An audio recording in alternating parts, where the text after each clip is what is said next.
यहाँ डाइस पर मौजूद हैदराबाद से किसी तारुफ की मोहताज शख्सियत नहीं, जनाब माजिद हुसैन साहब, औरंगाबाद से नासिर सिद्दीकी साहब, जमीर कादरी साहब, वैसे ही हैदराबाद से पिछले 3 इंतखाबात मेरे शाने से शाना लगाकर मेरी मदद के लिए तीसरी बार यहाँ पर मौजूद जनाब जफर खान साहब, सुबात खान साहब, और मेरे दुनिया से मेरे दोस्त, पार्टी के जिम्मेदारान और नंदुरबार की तमाम मजलिस इत्तेहादुल मुस्लिमीन की टीम और मेरे उम्मीदवारान, और यहाँ मौजूद ये सरों का समंदर, ये जम्मे गफीर। दोस्तों, मैं अपनी बात शुरू करता हूँ एक शेर से, और आप लोगों की तादाद देखते हुए ये शेर कहने की हिम्मत मुझ में हुई, और आप समझ जाएंगे ये शेर मैं किसके लिए कह रहा हूँ कि राह के पत्थर को चकनाचूर होना चाहिए, राह के पत्थर को चकनाचूर होना चाहिए, वार चाहे एक हो भरपूर होना चाहिए। सिर्फ इतना ही नहीं, वो हार अपनी मान ले, वो हमारे सामने मजबूर होना चाहिए।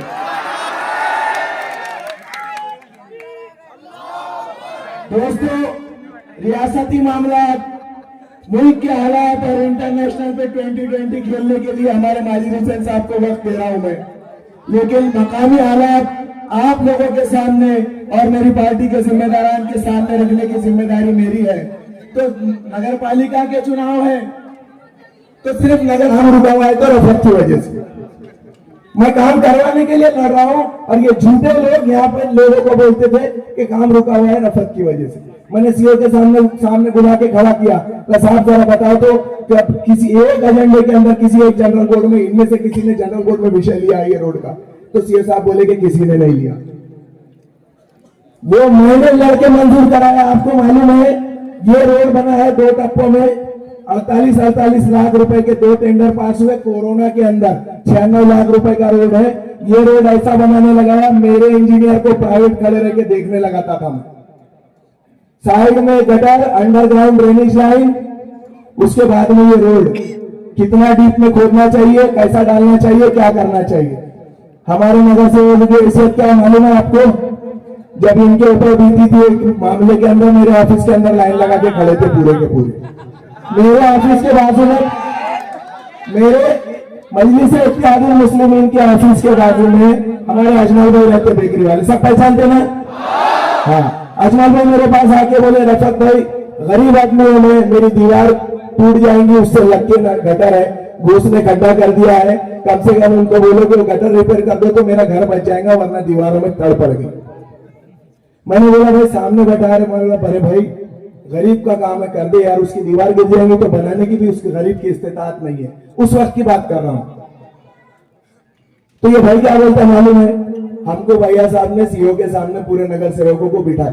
ये उसका नगर सेवक का जवाब दे रहा हूं, मैं उसके बोले हुए अल्फाज बोल रहा हूं। भैया साहब ने सीओ साहब के सामने पूरे नगर सेवकों को बिठाए मुस्लिम, और ये बोला है कि इनके कोई भी काम रहेंगे 10,000 के ऊपर के, मेरे से पूछे मगर नहीं करना। तो इनकी हैसियत क्या है भाई? मैं नगर सेवक नहीं है, नंदुरबार नगर पालिका में एमआईएम का एक भी नगर सेवक नहीं है। मेरा एक ही काम 96 लाख रुपए का था। किसकी हैसियत क्या है? मैं फिर बोल रहा हूं, कितनी योजनाओं के तहत नगर पालिका में ये निधि आती है, स्टेट गवर्नमेंट की, सेंट्रल गवर्नमेंट की, इनको पूछो तो नहीं बता सकते। अरे स्ट्रीट लाइट के लिए अगर लोग बेचारे जाते हैं उनके पास में, तो भिखारी की तरह साल भर लगा के ऊपर मांगते और 8-10 अगर मंजूर होके इनके पास मिल भी गए तो 5 कहां लगे हुए हैं लोगों को मालूम है, 10 में से। उसके बाद बैठने के लिए सीमेंट के बेंच आए भाई, उसके अंदर भी नहीं है खराब, 10 आएंगे तो 5 का लगे हुए, सबको मालूम। ऐसे नगर सेवकों को जिता के देंगे, ऐसे लोगों को जिता के देंगे आप लोग। देखो पिछले 15 साल से जद्दोजहद कर रहे हैं हम लोग, और मजलिस इत्तेहादुल मुस्लिमीन के बारे में आज ये बातें मैं बोलता 100% चलती रहेंगी। आगे के लिए आप लोगों को प्रिपेयर कर रहा हूं। क्या बोलते हैं इनके 2-4 आ भी गए तो क्या कर लेंगे? सत्ता किसकी है, हुकूमत किसकी है, नगर अध्यक्ष किसका रहेगा। तो दोस्तों, मजलिस इत्तेहादुल मुस्लिमीन पूरे मुल्क में वाहिद वो जमात है कि कहीं पर भी हम ना सत्ता में रहे, ना सत्ता में भागीदार रहे, ना हमारा मिनिस्टर रहा। लेकिन अल्हम्दुलिल्लाह असदुद्दीन ओवैसी साहब, अकबरुद्दीन ओवैसी साहब वो सियासी बसीरत रखते कि उन्होंने शहादे के टाइम भी बोला था कि अगर कभी हमारे 4 भी जीत के आ रहे तो पूरे 27 पे भारी रहेंगे। अगर अपोजिशन में भी बैठे तो काम कैसे करवाना है हमको आता है। और अल्हम्दुलिल्लाह 5 साल में वो काम करवा के दिए, पिछले 40 साल में जिन्होंने नहीं करके दिए थे उतने काम 5 साल में। दोस्तों, मैं जानता हूं आप लोग जो शख्सियत को सुनने के लिए खड़े हैं, मैंने 5-10 मिनट साहब से मांग के लिए थे और मैं नहीं चाहता आपके और उनके दरमियान ज्यादा देर हायल हूं। और इंशाल्लाह बहुत जल्द से कंटिन्यू है, यहाँ से और भी बाकी की बमबारी करते रहेंगे। खुदा हाफिज़। सर, असदुद्दीन ओवैसी एक ही है, लेकिन उनका फंड रोकने के लिए ना मोदी में ताकत है ना अमित शाह के अंदर ताकत है। बहुत बहुत। इसके बाद फिर समाप्त फरमाए, हिम्मत चट्टान से है इरादे पहाड़ से, हिम्मत चट्टान से है इरादे पहाड़ से, लड़ना भी जानता है सियासी बिगाड़ से, है माजिद हुसैन वो शेर हैदराबाद का, विधानसभा भी कांप जाती है जिसकी दहाड़ से। जनाब माजिद हुसैन।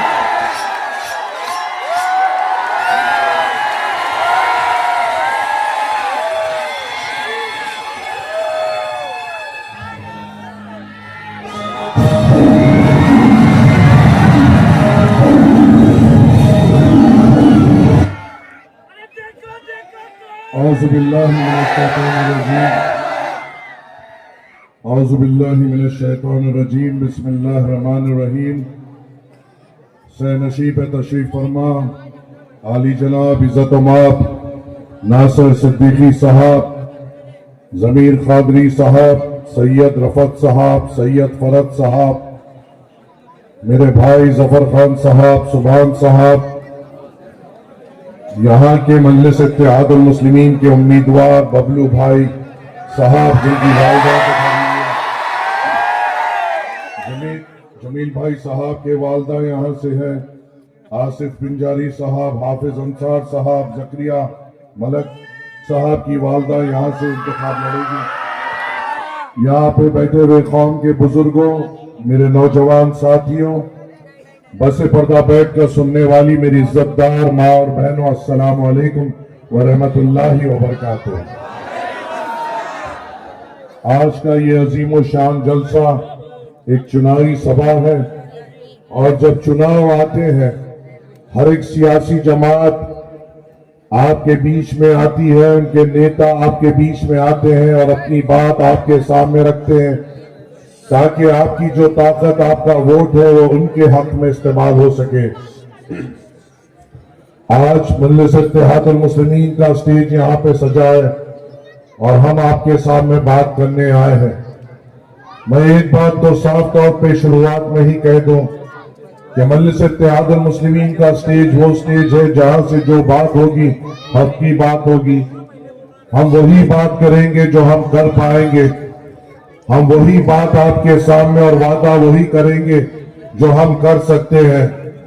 हम दूसरी सियासी जमातों की तरह झूठे बात, झूठे वादे आकर स्टेजों पर ठहर कर आपके कदमों में चांद तारे लाए या चांद आपके हथेली में रखने की बात हम नहीं करते, क्योंकि हमारा ईमान ये है कि जो हम वादा करते हैं एक मजलूम से और किसी को वादा कर कर अगर उससे कुछ लेते हैं तो उस वादे पे खरा उतरना पड़ेगा, नहीं तो उसका जवाब मौत के बाद भी हशर के मैदान में देना पड़ेगा। ये हमारा ईमान है और इस दुनिया के लिए हम हमारा ईमान कभी खराब नहीं करेंगे और आखिरत कभी हम खराब होने नहीं देंगे इंशाअल्लाह ताला। मजलिस इत्तेहादुल मुस्लिमीन आपके सामने हमेशा सच्चाई रखती है, हक रखती है, वक्त और हालात रखती है और उसके बाद आपको फिक्र देती है कि अब आप फैसला लें। जब मजलिस इत्तेहादुल मुस्लिमीन आप जवान के सामने आकर सच बोलती है, हक बोलती है, सच्चाई रखती है, तो जो झूठ के सौदागर होते हैं, जो हमारी सफों से निकलते हैं, वो हम पर इल्जाम लगाते हैं।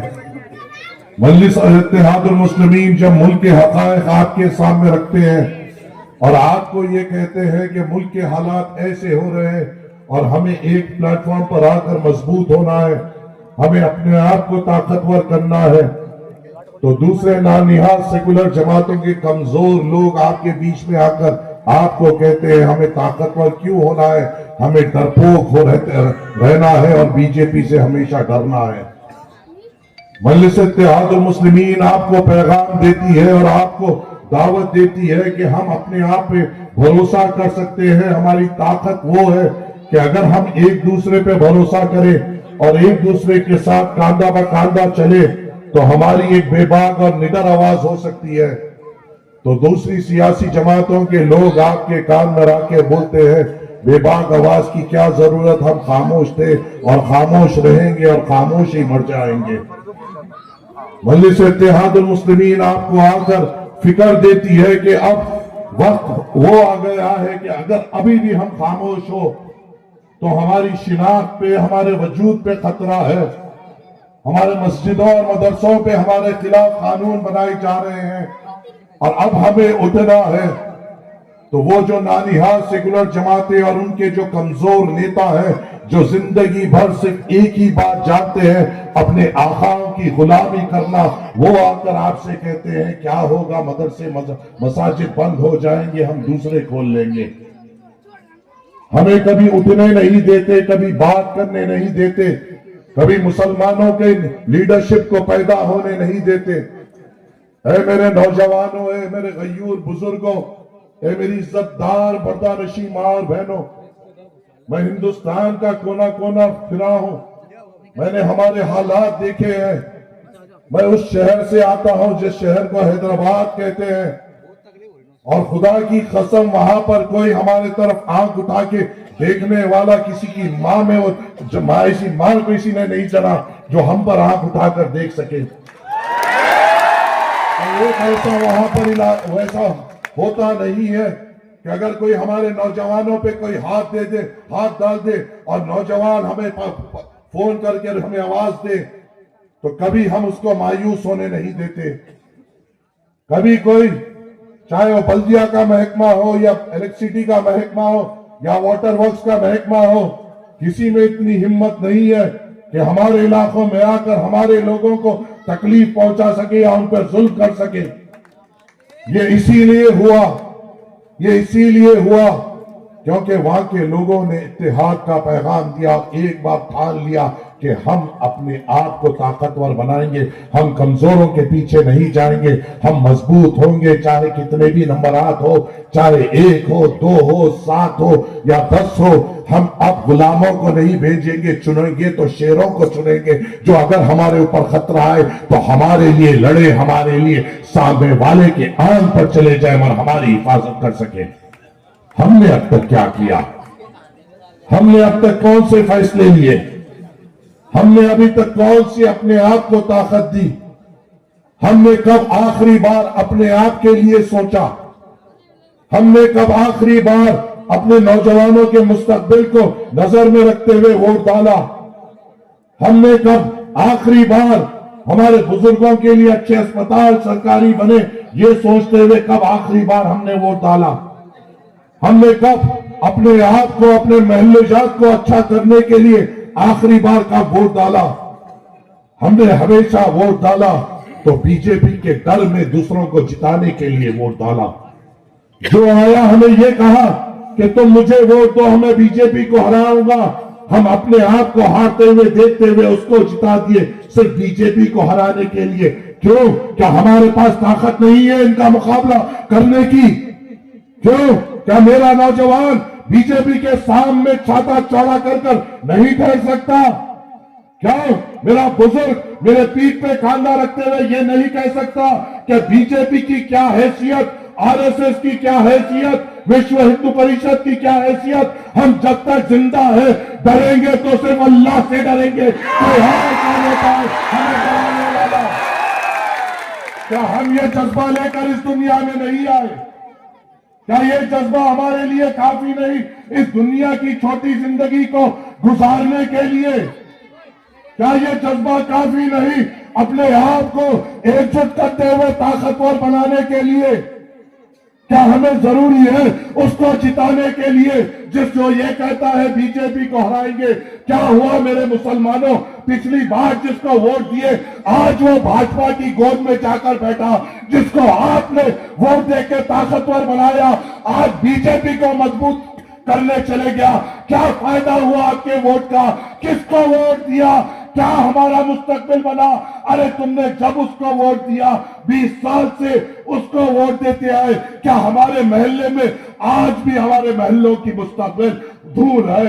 आज भी हमारे महल्लों में नालियां बहती है, आज भी हमारा मुकद्दर गंदगी है, आज भी हमें डर के माहौल में रहना पड़ता है। तो किसको वोट दिया, क्यों वोट दिया और क्या वजह से वोट दिया? कोई तो ठहर कर बता दो मुझे। क्या बस कोई भी आकर ये बोल देगा कि भाजपा से डरो और हमको वोट दो, हम यही करते रहेंगे? सारे हिंदुस्तान में यही तो हो रहा है। यकीन मानिए, मैं सच कह रहा हूं। बहुत लोग यहाँ पर सोच रहे होंगे कि माजिद हुसैन को आज पकड़ेंगे भड़काऊ भाषण करते हुए। माजिद हुसैन भड़काऊ भाषण नहीं करता। माजिद हुसैन असदुद्दीन अवैसी साहब को अपना उस्ताद मानता है।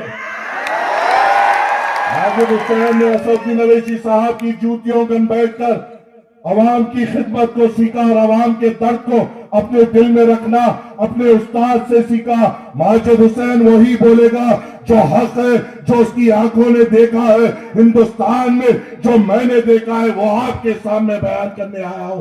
अगर कोई इसको भड़काऊ भाषण लेता है, ले, जो करता कर, किसी के बात से नहीं करता है।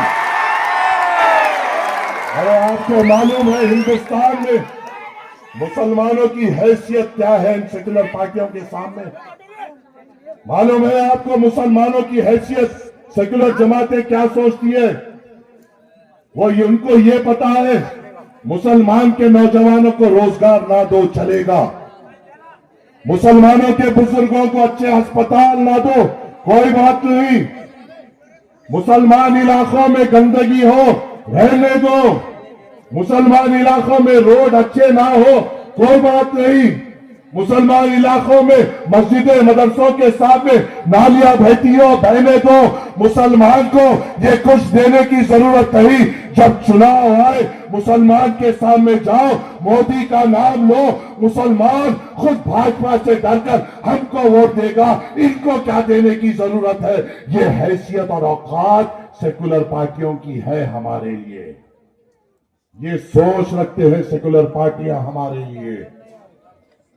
ये हमें सिर्फ आते हैं और भाजपा के नाम से डराते हैं। तो मेरा सवाल ये है मेरे नौजवानों, मेरे बुजुर्गों, मुझे यकीन है मेरी माँ ने जो मुझे तरबियत दी वो हम हर किसी के माओ ने हमें वही तरबियत दी। मुझे यकीन है जो मेरे उस्तादों ने, उलमा इकराम ने मुझे जो तरबियत दी, हम हर किसी को इस मजमे में सबको यही तरबियत मिली। तरबियत ये मिली कि जब तक इस दुनिया में रहो, जब तक साथ अल्लाह सिर्फ अल्लाह से है, झुकना सिर्फ अल्लाह के सामने, तो हम दूसरों से डरे क्यों? दूसरों के सामने झुके क्यों? अरे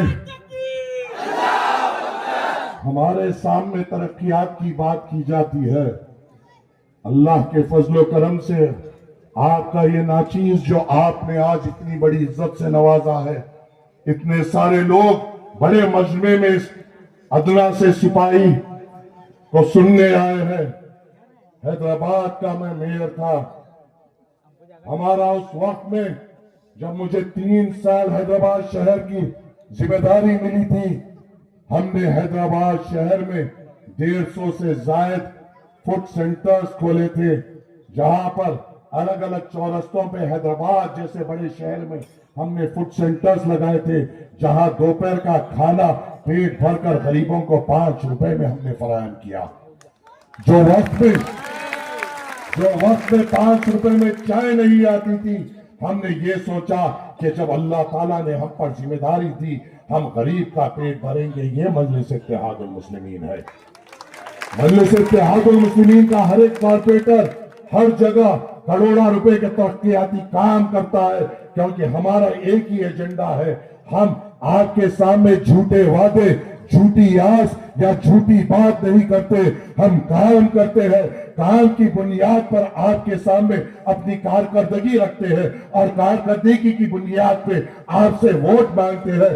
आज तक आपने कभी मजलिस इत्तेहादुल मुस्लिमीन को यहां से कामयाब नहीं किया। इस बार हमारे यहाँ पे नौजवान है, अगर आपकी दुआ रही, आपका साथ रहे, ये कामयाब होंगे तो आपकी नुमाइंदगी करेंगे। हर इलाके की तरक्याती की जिम्मेदारी ये लेंगे, चाहे ये जहां से जीते वो इनकी जिम्मेदारी होगी, जहां से नहीं जीते वहां से भी अगर आवाज आएगी ये दौड़ते हुए जाएंगे और वहां की भी नुमाइंदगी करते हुए बैरिस्टर असदुद्दीन अवैसी साहब का नाम रोशन करेंगे इंशाअल्लाह ताला। मगर उसके लिए हमें एक होना होगा। है मेरे लोगों, है मेरे मुसलमानों, मुझे बताओ आज मुल्क में जो हालात है, कौन हमारे लिए ठहर रहा है? कौन है जो हमारे दर्द में हमारे आंसू पोंछ रहा है? कौन है जो वक्त और हालात के वक्त हमारी आवाज बन रहा है? ऐ मेरे गयूर लोगों, मैं आपसे ये नहीं कहता कि आप आंख बनकर मजलिस इत्तेहादुल मुस्लिमीन को वोट दें। मैं आपसे ये नहीं कहता कि मेरी बातें सुनकर आप मजलिस इत्तेहादुल मुस्लिमीन को वोट दें। आप वोट उसको दें जिसकी गवाही आपकी आंख देती है, जिसको आपके लिए ठहर कर बात करते हुए आपकी आंखों ने देखा है, जिसको आपके लिए लड़ते हुए आपकी आंख गवाही देती है। बताओ, क्या हमारे लिए उठकर उस ऐवान पार्लियामेंट में ठहर कर लड़ने वाला क्या एक ही शख्स नहीं जिसका नाम बैरिस्टर असदुद्दीन अवैसी है? कोई और है क्या मेरे लोगों? कोई और है जो हमारे लिए हुक्म इलाही है, जो अल्लाह का हुक्म है हमारे लिए कुरान के जरिए जो हमें बताया गया, हमारे जिंदगी के तौर तरीके, हमारे घर के तौर तरीके, हमारे घर में अगर बंटवारा हो तो इस्लामी तरीका क्या होगा, घर में अगर निकाह हो निकाह का तरीका क्या होगा, घर में अगर खुला हो खुला का तरीका क्या होगा, तलाक हो जब तलाक का तरीका क्या होगा। और जब हुक्म इलाही को बदलने की कोई साजिश जब भाजपा हुकूमत ने लेकर आया, भाजपा ने सिर्फ एक ही मकसद से शरीयत में मुदाखलत की, किसी और को तकलीफ देने के लिए नहीं, सिर्फ मुसलमानों को तकलीफ देने के लिए। तो बताओ मेरे गयूर लोगों, इतने बड़े मजमे में मैं सवाल करता हूं, अगर तुम इसका जवाब दोगे मैं चले जाऊंगा। क्या शरीयत में जब मुदाखलत की गई, हुक्म इलाही को बदलने की कोशिश की गई, क्या तुम्हारी आंखों ने राहुल गांधी को उठकर हमारे लिए बात करते हुए देखा? क्या तुम्हारी आंखों ने लालू के बेटों को हमारे लिए बात करते हुए देखा? क्या मुलायम के बेटे को बात करते हुए देखा? क्या ममता बनर्जी को बात करते हुए देखा? आपकी आंखों ने किसको बात करते हुए देखा? किसको बात करते हुए देखा? तो वोट किसको दोगे? जो आपकी आंख गवाही देती है उसको दोगे, या दिल में जो खौफ है उसको दोगे? फैसला आपको करना है। वक्फ बिल का कानून हमारे खिलाफ आया। वक्फ बिल क्या है मेरे नौजवानों? वक्फ बिल वो साजिश है जिसके जरिए से हमारे मसाजिदों को ताले डालने की साजिश की जा रही है, हमारे मदरसों को बंद करने की साजिश की जा रही है, हमारे इबादत गाह और कब्रिस्तानों को बंद करने की साजिश की जा रही है। वक्फ बिल का कानून आया, आपकी आंखों ने क्या किसी नालिहात सेकुलर जमातों को उठकर मेरे सवाल का जवाब फिर से दे देना? इतने बड़े मजमे में बात कर रहा हूं और सोच समझ के बात कर रहा हूं। जब वक्फ बिल जो हमारे मसाजिद, मदरसों और कब्रिस्तानों के खिलाफ था, क्या आपकी आंखों ने राहुल गांधी को उस बिल को फाड़ते हुए देखा? क्या आपकी आंखों ने शरद पवार या उसकी बेटी को उस बिल को फाड़ते हुए देखा? क्या आपकी आंखों ने ममता को या अखिलेश को या लालू के बेटे को या मुसलमान के वोटों के ठेकेदारों को उस बिल को फाड़ते हुए देखा? किसने फाड़ा? किसने फाड़ा? जब तुम्हारी आंखों ने देखा उस बिल को तुम्हारे लिए असदुद्दीन अवैसी ने फाड़ा, तो तुम्हारा वोट किसको जाएगा? क्या फिर भी उन मक्कारों के, उन बेवकूफों के, उन डरपोकों के बातों में आओगे जो भाजपा से हमें डराते हैं? मेरे गयूर लोगों, एनआरसी, सीए, एनपीआर किसके खिलाफ बनाया गया? किसको तकलीफ देने बनाया गया? किसकी शहरियत को नुकसान पहुंचाने बनाया गया? क्या तुम्हारी आंखों ने सोनिया गांधी के बेटे या बेटी को उस पर बात करते हुए देखा? क्या तुम्हारी आंखों ने ममता को या अखिलेश को या लालू को और या मुसलमान ठेकेदारों को हमारे लिए बात करते हुए देखा? एनआरसी, सीए, एनपीआर का बिल किसने फाड़ा? किसने फाड़ा? जब तुम्हारी शहरियत पे आया, तुम्हारे नुकसान की बात आई, फाड़ने वाले असदुद्दीन अवैसी, तो वोट किसको जाएगा? वहां पर जाएगा ना इंशाअल्लाह? क्या फिर डर जाओगे भाजपा के नाम से? क्या फिर दिल में खौफ है भाजपा के नाम का? क्या दिल में सिवाय अल्लाह के किसी और का डर आने दोगे? क्या हम किसी के सामने झुकेंगे? क्या हम अपने आप को ताकतवर बनाएंगे? इंशाअल्लाह, इंशाअल्लाह बनाएंगे। हम अपने आप को ताकतवर बनाएंगे इंशाअल्लाह ताला। हमें दूसरों की जरूरत क्या जब हमारा भाई हमारे साथ हो? हमें दूसरों पे भरोसा क्यों जब हमारा भाई हमारे बीच में हो? आज आपके सामने बिहार चुनाव मौजूद है। जब चुनाव आता है, मुसलमानों से बड़ी हमदर्दी हो जाती है, मोहब्बत हो जाती है। मुसलमानों की टोपी सर पे आ जाती है, मुशज्जरा कंधों पे आ जाता है। चुनाव से पहले जब रमजान आता है, रोजेदार काकी दिन भर 3 टाइम खाकर आकर रोजेदार से बुरी सूरत बनाकर हमारे बीच में बैठा जाता है। और खजूर हमारे सरखेज गुलाम जो रहते हैं ये कांग्रेस में, एनसीपी में, ऐसा खिलाते खजूर, अगर उन्हें खजूर खाया तो मेरे को जन्नत मिली जैसा खिलाते। गुलामी का तो रिकॉर्ड तोड़ रहे बेटा तुम लोग। आप गुलामी का तो रिकॉर्ड तोड़ रहे। नई किताब लिखना पड़ेगा, कुत्ते और भगोड़ों से बड़े वफादार ये कांग्रेसी गुलाम है। वाह रे वाह, खुद का रोजा नहीं खोलता, नेताजी को खिलाता पहले। और नेताजी ऐसा खाते 3 दिन से सैली लेकर ऐसा खाते हो।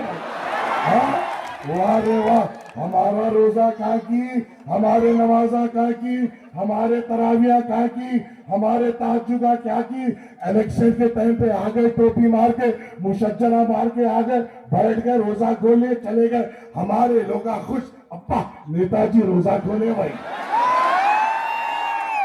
और यही खुशी में, बस ये खुशी में हमारा मुस्तकबिल तबाह, ये खुशी में हमारा रोजगार तबाह, ये खुशी में हमारी कोई बेबाक आवाज पैदा नहीं होती।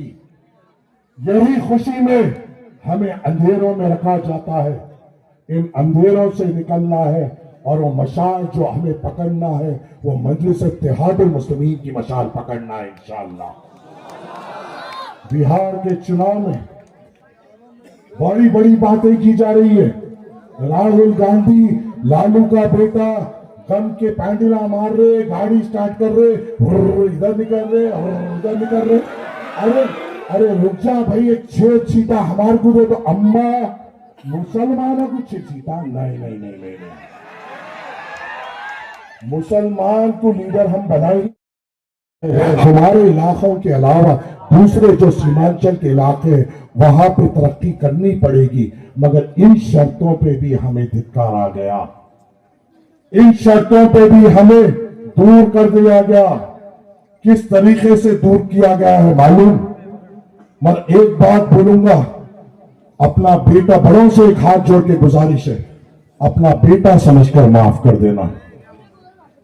खुला बोलने की आदत है, नौजवानों अपना भाई समझ के माफ कर देना। इन लोगों ने किस तरीके से हमें दूर किया पता है आपको? जिस तरीके से 2 साल के बाद हमारे उलमा इकराम ये चंद्रकांत कर गए थे कि हमने तुम्हें वोट दिलाया, और आज हम हमसे सवाल कर रही है। जिस तरीके से चंद्रकांत ने हमारे उलमा इकराम पे दरवाजा बंद किया, उसी तरीके से बिहार में हमारे ऊपर दरवाजा बंद किया गया। क्या ये बात सही नहीं है कि पिछले चुनाव में आप तमाम ने इस चंद्रकांत की बीवी को वोट दिया था? आपने बढ़ चढ़कर वोट दिया था। उलमा इकराम ने बढ़ चढ़कर इसका साथ दिया था। आखिरी 2 दिन में तो मस्जिदों से ऐलानात हो गए थे और मुसलमान भाजपा को हराने निकल पड़ा, खुद को हरा लिया, भाजपा को जिताने इसको जिता दिया। ए वोट देने वाले मेरे गयूर मुसलमानों, आज ये किसकी गोद में जाकर बैठा है? आज किसकी गोद में जाकर बैठा है? किसकी गोद में है मेरे भाइयों? शिंदे किसकी गोद में है? किसकी गोद में है? मोदी ने कौन कौन से कानून बनाए? वो कानून किसके लिए बनाए? किसको नुकसान होने बनाए? तो वोट भी तुमने मुसलमानों को नुकसान पहुंचाने दिया था क्या? फिर आज तो आपके ही वोट की ताकत से उसको मुकाम मिला ना। अगर सोच समझ कर वोट डालते, भले हार जीत अल्लाह के हाथ में। ऐ मेरे गयूर मुसलमानों, ये क्यों भूल जाते हो कि आपकी और मेरे हाथ में सिर्फ मेहनत कर सकते हैं, जीत और हार अल्लाह के हाथ में है, जिंदगी और मौत अल्लाह के हाथ में है, इज्जत और जिल्लत अल्लाह के हाथ में है। हम अपने आप पे भरोसा ये सोच कर क्यों नहीं करते? मेहनत करेंगे, ईमानदारी से करेंगे, अल्लाह की मदद मिलेगी, और जब अल्लाह की मदद मिलेगी हम कामयाब होंगे, और जब हम कामयाब होंगे ऐसे धोखेबाजों से हमें धोखा नहीं मिलेगा। ये भी तो सोच सकते हो ना आप। ये क्यों नहीं सोच रहे हो? ये क्यों फिक्र नहीं है आपको? ये क्यों फिक्र नहीं है आपको? अब यहां से जैसा ये जलसा खत्म हुआ,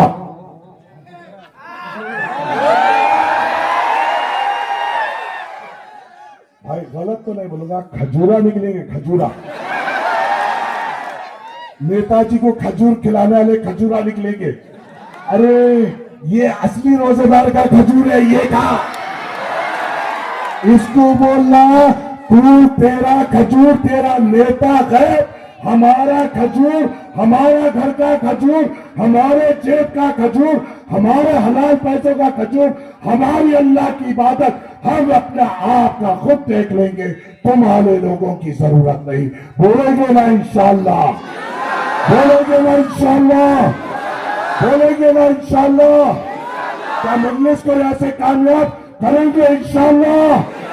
क्या सऊदी रईस साहब को ताकत देंगे इंशाअल्लाह? क्या जमात को मजबूत करेंगे इंशाअल्लाह? वादा है आप लोगों का, वादा है, वादा है। तो इस नारे के साथ इस वादे को जोड़ो और बैठ कर नहीं, उठकर, सब उठकर, दिल से दिल जुड़ाकर नारे में साथो ऐसा नारा दो कि चंद्रमुखी वोट हो गया। चंद्रकांत, चंद्रकांत, चंद्रमुखी को घर भेजना है। भेजेंगे ना चंद्रमुखी को? चंद्रमुखी को चांद ग्रहण कराना है इंशाअल्लाह। कराएंगे ना? तो नारा लगाओ, नारे तकबीर, नारे तकबीर, नारे तकबीर। मजलिस इत्तेहादुल मुस्लिमीन, मजलिस इत्तेहादुल मुस्लिमीन, असदुद्दीन अवैसी, असदुद्दीन अवैसी, हमारा पार्टी, अपनी पार्टी, अपना वोट इंशाअल्लाह, इंशाअल्लाह। उम्मीद से, तवक्को से आपसे इजाजत चाह रहा हूं और यहाँ से निकलने ही असदुद्दीन अवैसी साहब को फोन पे बता रहा हूं, मुझे यकीन है नंदुरबाग की आवाम पर कि इंशाअल्लाह ये लोग अपनी दुआओं से हमें कामयाब करेंगे इंशाअल्लाह।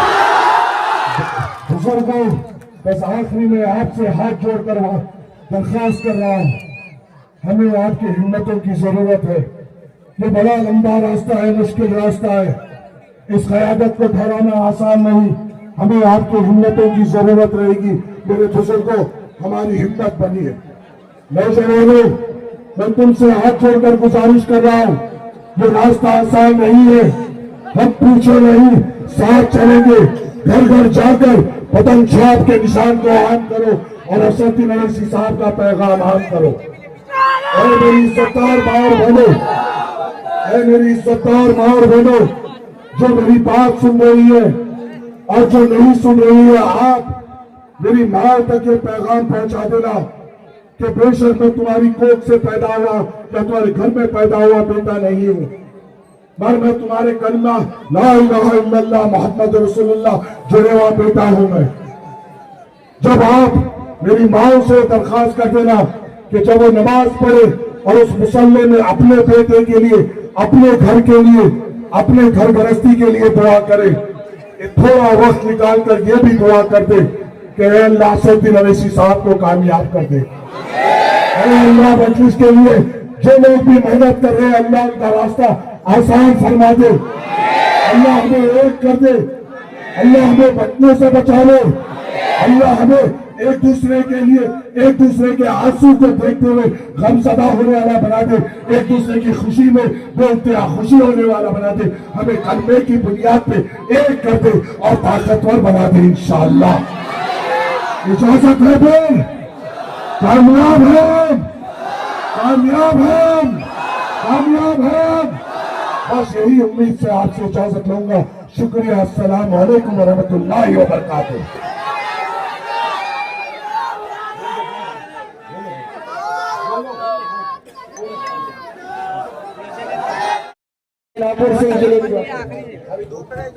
नवापुर से हमारे तौसीफ भाई अमलीवाला ने अपने 4 कैंडिडेट खड़े किए हैं। माजिद हुसैन साहब, उनके हाथ को पकड़कर ऊंचा करिए साहब और दुआ करिए कि ये लोग भी यहाँ से कामयाब हो। तलोदा से भी हमारे इदरीस भाई इकलौते अकेले खड़े हैं।